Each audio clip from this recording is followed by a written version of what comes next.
हरियाणा प्रदेश जिला सोनीपत के गांव मोई माजरी में बाबा जिंदा नाथ का 2 दिवसीय मेला रविवार और सोमवार को लगा। इसमें हरियाणा, राजस्थान, उत्तर प्रदेश, चंडीगढ़, दिल्ली से आए लगभग 2 लाख श्रद्धालुओं ने पूजा अर्चना की। बाबा जिंदा नाथ और माता की समाधि पर माथा टेका। मठाधीश महंत बाबा बालक नाथ का आशीर्वाद लिया। समाधि स्थल श्री श्री 108 मठ जिंदा बाबा में चैत्र शुद्धि 14 पर लगे 2 दिवसीय मेले के दूसरे दिन भीड़ अधिक होने पर श्रद्धालु धाम से करीब 3 किलोमीटर दूर अपने वाहन खड़े कर सड़क व खेत के रास्ते से निकलकर धाम तक पहुंचे। श्रद्धालुओं ने बाबा जिंदा नाथ समाधि के सामने मत्था टेक सुख शांति की कामना की। उधर पूजा पाठ करने के बाद श्रद्धालुओं ने स्वेच्छा से रक्तदान किया। मठाधीश बाबा बालक नाथ ने मंगलकारी संदेश में कहा कि यह श्रद्धा भक्ति का सुंदर स्वरूप है। यहाँ हिंदू मुस्लिम एक साथ मिलकर पूजा करते हैं। संभवत यह पहला ऐसा स्थल जहाँ देवर भाभी की एक साथ समाधि है और पूजा की जाती है। पशुओं की बीमारी, मच्छ, रसोली, चर्म रोग दूर होते हैं। आने वाले श्रद्धालुओं की ऐसी मान्यता है। आइए सुनते हैं मठाधीश बाबा बालक नाथ ने अपने संदेश में क्या कहा। महाराज श्री प्रणाम। बाबा जिंदा का महात्म्य क्या है? ये जो मेला भर रहा है इसके अंदर कहाँ कहाँ से श्रद्धालु पहुँचते हैं, कृपया जानकारी दें। पहले प्रणाम जी, आपके चैनल का धन्यवाद। बाबा जिंदा की जो समाधि है ये बहुत प्राचीन है। बाबा जी यहाँ पर जिंदा समाये हैं। बाबा जी का जन्म इसी मोई गांव के राणा गोत्री जाट कुल में हुआ है और बाबा जी एक कृषि खेती परिवार में जन्म हुआ इनका। खेती करते थे, पशु पालते थे। तो बाबा जी ऐसे पशु चराने के लिए गए हुए थे। घूमते घूमते इनको कोई संत मिल जाते हैं ऐसे, और जब इन्होंने उनका आदर सत्कार में कहा क्या हो महाराज बैठो, क्या सेवा करें, उनके मुंह से जो शब्द निकले वो ये निकले कि भाई हमें तो खीर खानी है जी। तो खीर खानी है। तो बाबा जी बोले भाई ठीक है, दूध ले आएंगे महाराज जी और खीर बना देंगे। महाराज जी बोले नहीं, यही सब कुछ होगा भाई। तो पशु थे वो भी शाम का टाइम पे चले गए। बाद में 1-2 पशु रहे, देखकर भाई भैंस आ रही है। तो बाबा जी बोले भाई भैंस तो ये आएगी, तू भैंस का है था। वो बोलने देखा कि वो भैंस तो ऐसी भैंस थी जो कभी ब्यानती नहीं, उनको बदेसी भाषा में बैल बोलते हैं कहीं कहीं ऐसे जी। भाई वो बैल भैंस थी। उन्होंने देखा कि भैंस तो है पर ये दूध तो नहीं देवा, ये तो कभी ब्याई नहीं। वो बोले महाराज जी ये भैंस तो है लेकिन ये तो बैल है, ये दूध नहीं दे। महाराज जी बोले कि भाई भगवान का नियम है कि जननी जने तो लाल, और भैंस दूध ना दे तो यो भी कमाल। जो भैंस है वो तो दूध देगी, देगी क्यों नहीं। तो जैसे उनके पास आए, भैंस आई तो बाबा जी बोले भाई ऐसा काम कर, तू ले मेरा करमंडल है, ये लेके बैठ जा और दूध निकाल। वो मने मन में चंबित भी अभी कैसे होगा क्या होगा, लेकिन एक साधु का वचन मान के वो बैठता है और वो दूध दे दे। दूध दे दे तो फिर खीर बनाने के लिए चावल की जरूरत थी, वो करमंडल में रख दिया उन्होंने अग्नि जला के। और तो जब चावल के लिए भी गांव से लाने पड़े, बोला नहीं यही काम चल जाएगा। कैसे? पास में गड्डी पड़ी थी, वो गड्डी उठा कर दूध में डाल दी और वो खीर बन गई। जैसे वो गड्डी डाल दी तो इन बाबा जी का नाम जसपाल था जी। इनके मन में नफरत सी पैदा हो जाती है, अच्छा बाबा जी यार इन्हें दूध मड्डी गिर दी, बोल ये कैसे। तो उसको बात सुनाते हैं वो कि भाई मैं तेरे से क्यों मिला, कि भाई मैं तेरे को अमर कर दूंगा। जैसे बर्थी हुए चंद ऐसे कि भाई तू या खीर खा ले जी। उसके मन में नफरत कि भाई ने तो हड्डी डाल दी यार, अब वो मना भी नहीं कर सका उसको और खाना भी नहीं चाहता।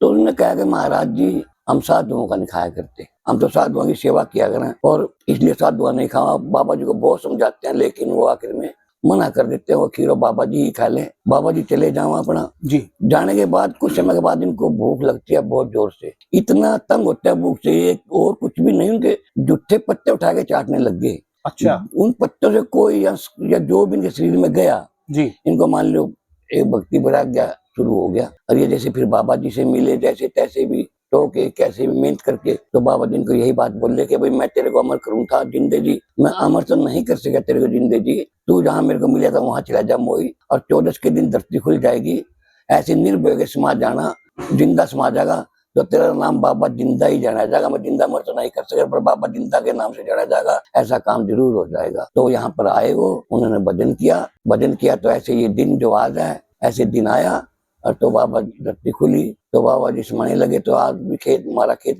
पंडितों के पास में है, डोला लगा है जी। ये कहते हैं कि पंडित जी ने देख लिया क्रियाक्रम होते बाजे घर पे बताया हाँ। कि भाई जसपाल ऐसे ऐसे कर रहा है। इनके परिवार में बताया जाता है कोई इनकी बात भी थी ये जी। क्या नाम था जी उनका? गल्याणी गोष्ठ थी यहाँ जी जी। तो आई, वो कहने लगी महाराज आप ऐसा क्यों कर रहे हो। बोला गल्याणी समय आ गया, मेरे को तो जाना है। बोला तो फिर मेरा कौन है रहा? बोला क्या तुम मेरे को अपना समझ रही? बोला हाँ। तो बोला ठीक है मेरा हाथ पकड़ ले, उसका हाथ पकड़े, दोनों समय गई। ये भी एक चंबे की बात, देवर बाप भी समाधि दुनिया में शायद कहीं ना पाए जी।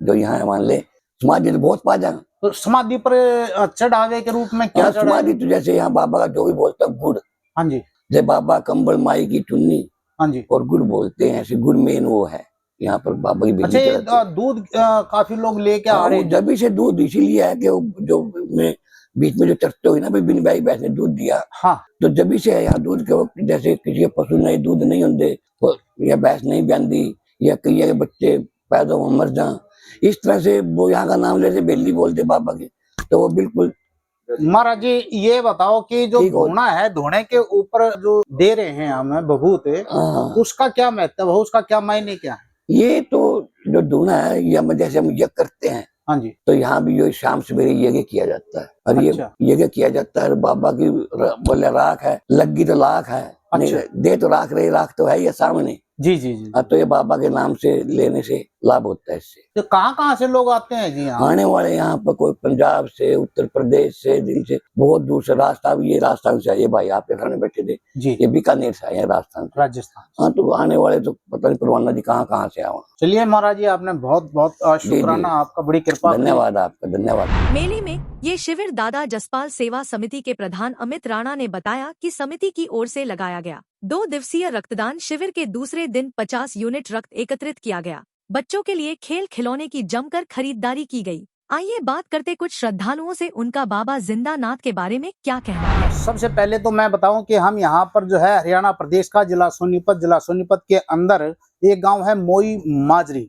बाबा जिंदा नाथ जो पूरे के पूरे एक विश्व के अंदर है। यहाँ पर ऐसी भाभी और देवर की एक साथ समाधि जो देखने को मिलती है वो यही स्थान है। यहाँ पर आने वाले हरियाणा के अलावा पंजाब, चंडीगढ़, उत्तर प्रदेश, उत्तराखंड, राजस्थान, दिल्ली आदि विभिन्न क्षेत्रों से जो श्रद्धालु पहुंचते हैं, उनका मानना यह है कि यहाँ पर रसोली, मच्छ, पशुओं की बीमारी यदि हो जाए तो वो बाबा के नाम का बेली बोल देते हैं, गुड़ की बेली, और अपने घर में रख देते हैं और महाराज जी उनके ऊपर कृपा करते हैं। फिर वो मेले में आकर के उसको यहाँ समाधि के ऊपर अर्पित करते हैं। तो हमारे पास में राजस्थान से कुछ एक परिवार पहुंचे हैं, मैं उन्हीं के साथ आपकी बातचीत कराऊंगा। भाई साहब, आपका शुभ नाम क्या है जी? मेरा नाम मोहम्मद शोएब है, मैं नागौर से हूँ, राजस्थान से। तो यहाँ आकर के कैसा महसूस कर रहे हैं आप? मेरे को बहुत अच्छा लगा, बाबा जी से मिले, बालकनाथ जी से, उनसे भी दर्शन हुए इनके, बहुत अच्छा लगा। और समाधि का हमने पूजा की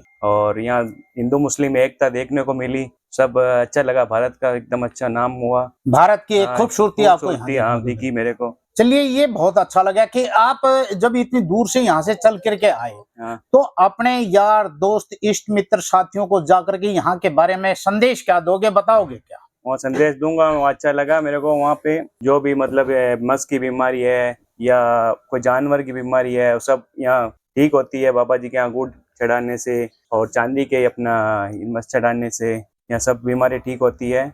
और बहुत अच्छा लगा बाबा जी के यहाँ आके। चलिए, शुक्रिया, आपने इतनी दूर से आकर हमारे दर्शकों के लिए अपना कीमती समय दिया है। आपकी श्रद्धा, आपकी भक्ति, आपके समर्पण के भाव देख करके ये एक अपने आप में दोस्तों मिसाल है कि हिंदू मुस्लिम जो सांप्रदायिक सद्भावना का एक सुंदर सा, खूबसूरत सा एक आपको दृश्य इस स्थान पर जो देखने को मिल रहा है। मैं यही कहता हूं कि रहिए बनकर इंसान, यहाँ ये धरती है इंसानों की। यहाँ पर ना कोई हिंदू, ना मुस्लिम, ना सिख, ना ईसाई, सब एक समान इंसान, सबका एक भगवान।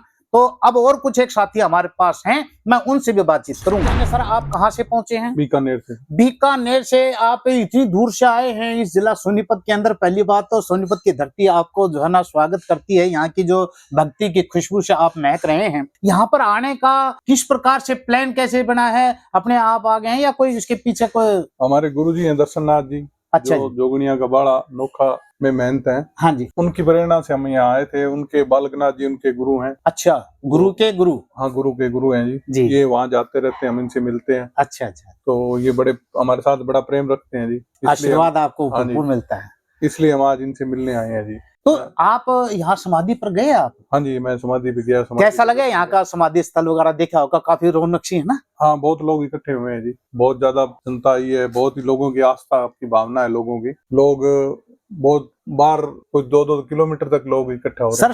सर 8 किलोमीटर मैं चल के आया हूँ सर, 8 किलोमीटर दूरी का जो ना यहाँ पर से जाम लग गया था हाँ, बहुत लोग पब्लिक आ रही है जी। रास्ते में जाम लगा हुआ है और यहाँ ट्रालियां, गुड़ की ट्रालियां हमने जिंदगी में पहली बार इतनी इकट्ठी चढ़ाई, लोगों को चढ़ाते हुए देखा है। अच्छा अच्छा अच्छा। तो ये आप देख रहे हैं एक बहुत ही खूबसूरत सा एक दृश्य। ये यहाँ पर भक्ति की खुशबू से महकता हुआ एक माहौल है और दूर दराज से आने वाले श्रद्धालुओं की एक मनोभावनाएं हैं, कुछ एक मनोकामनाएं हैं और आकर के यहाँ पर जो हमारे एक महान संत परोपकारी दिव्य भव्य ब्रह्म परम स्वरूप हैं बालक नाथ जी महाराज, ऐसे अपने पास आने वालों को इतनी मोहब्बत, इतना प्यार, इतना स्नेह, इतना आशीर्वाद प्रदान करते हैं कि इतनी दूर दूर से लोग यहाँ पर इनके श्री चरणों को वंदन करने के लिए, इनका अभिनंदन करने के लिए और बाबा जिंदा नाथ का कृपा का छत्र प्राप्त करने के लिए यहाँ पर पहुंचते हैं। सर आप कहाँ से पहुंचे हैं यहाँ पर? मेरा गांव जुआ है, नाम धर्मवीर, एक सरपंच जुआ नंबर 1। अच्छा सर, ये जुआ मारा? हाँ जी। ठीक है, तो आप यहाँ पर जो आए हैं, यहाँ के स्थान के बारे में कुछ जानकारी हमारे दर्शकों को दें सर। हमारे जो पूर्व थे, मेरे माता पिता और मेरे दादाजी। नाम बता दो ना सर माता पिता का। मेरे पिताजी का नाम इंद्र सिंह है। हाँ जी। और दादा का नाम रिशाल सिंह है और परदादा भगवाना, मोटा भगवाना है। अच्छा जी। तो मेरे दादाजी पहले काफी चर्चित नाम, गांव में नाम था उसका, गांव ग्वांडों में बारे के प्रधान भी हैं, बारे के प्रधान आज भी हैं। अच्छा। और हम छोटे छोटे उनके साथ यहाँ आते थे और क्यों पहले तो बच्चे थे, हम मेला देखने का शौक होता था कि भाई मेले में दादा चीज दुआ होगा, ये करेगा वो करेगा। जो जो बड़े होते गए पता लगता गया भाई यहाँ इस समाधि में किस लिए गुड़ चढ़ाया जाता है, इसलिए ये आदमी यहाँ आते हैं। इससे पता लगा भाई कोई जैसे शरीर में आदमी के कोई मच्छ वगैरह रसोड़ी है और कुछ है, यहाँ की बेली बोल दो और चांदी के मच्छ बनवा के रख दो और के साल या 6 महीने अंदर अपने आप ठीक हो प्रधान जी, जाते हैं। आपके सामने कोई ऐसी बात आई भी हाँ, है? मेरे साथ खुद मेरे शरीर में थी, हाँ जी। जो कि मेरे मच्छ थे। अच्छा। वो मैंने अपने मेरे पिताजी ने बोला भाई ऐसे कर, तू मोई बाबा जिंदगी बेली बोल दे और ये सनार से मछ ले ले और उनको घर रख दे, और जब मेला आए जब चढ़ाया ना, तो मेले से पहले मेरे जो पूरे यहाँ शरीर में यहाँ के पूरे मछ थे। अच्छा। मेरे को पता नहीं लगा कब गए और कब नहीं। मेला आया, मैं उसको यहाँ अपने श्रद्धा अनुसार बेली चढ़ा दी और प्रसाद बांट दिया।